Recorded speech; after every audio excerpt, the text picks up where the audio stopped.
తొలిసారిగా కవిత arrest liquor scam కేసులో అదుపులోకి తీసుకున్న ఈడీ స్పెషల్ ఫ్లైట్ లో ఢిల్లీకి తరలింపు తోడుగా ఆమె భర్త అనిల్ వచ్చేందుకు అనుమతి శుక్రవారం మధ్యాహ్నం నుంచి కవిత ఇంట్లో సోదాలు విచారణ సాయంత్రం 5:20 అరెస్ట్ చేస్తున్నట్టు ప్రకటన లిక్కర్ స్కామ్ కేసులో ఇది లిక్కర్ అంటే మీకు మన భాషలో సారాదందా కేసు అంతే సారాదందా కేసులో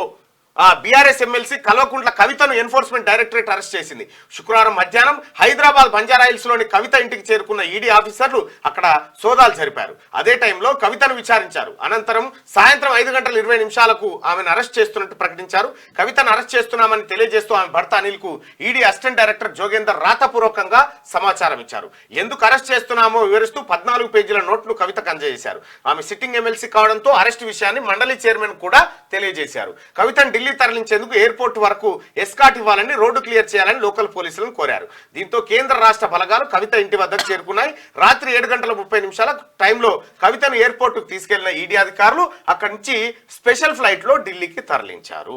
ఇది వ్యవహారం సార్ నిన్న జరిగినటువంటిది సో కవిత అరెస్టు సరే ఇవాళ శుక్రవారం రోజుగా చేస్తారంటే మంగళ గౌరిని శుక్రవారం రోజే గౌరవించుకున్నది అసలు రాజకీయ ప్రత్యర్థులను బీఆర్ఎస్ ఏ రోజున అరెస్ట్ చేసింది అందరినీ మొత్తం శుక్రవారం నాడు ఈవినింగ్ శుక్రవారం మధ్యాహ్నం నాడే అరెస్ట్ చేసినారు మీకు గుర్తుందా చక్రధర్ని ఒక రేప్ కేసులో అరెస్ట్ చేసి అతన్ని పెట్టిన హింస పీడన ఆయన భార్య ఒక ఇంటర్ క్యాస్ట్ అమ్మాయి అయితే ఆ అమ్మాయిని వాడు రాధాకిషన్ రావు అనేటోడు ఏమంటాడంటే ఆమె రెడ్డిస్ అమ్మాయి ఏమే నీకు రెడ్లలో మొగోడు ఎవడు దొరకలేదా నువ్వు ఒక బలహీన వర్గాలు గా బీసీ గాడిని గా గౌడు గాని చేసుకుంటావే అని చెప్పి అంటే కులం మతం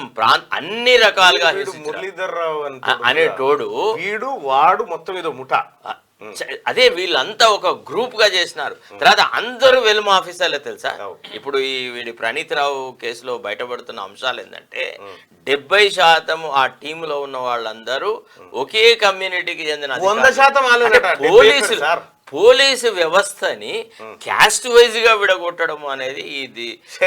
మొదటిసారిగా చరిత్రనే కాదు ఇది ప్రజా సంక్షేమానికి ఏ రకంగా ఉపయోగపడుతుంది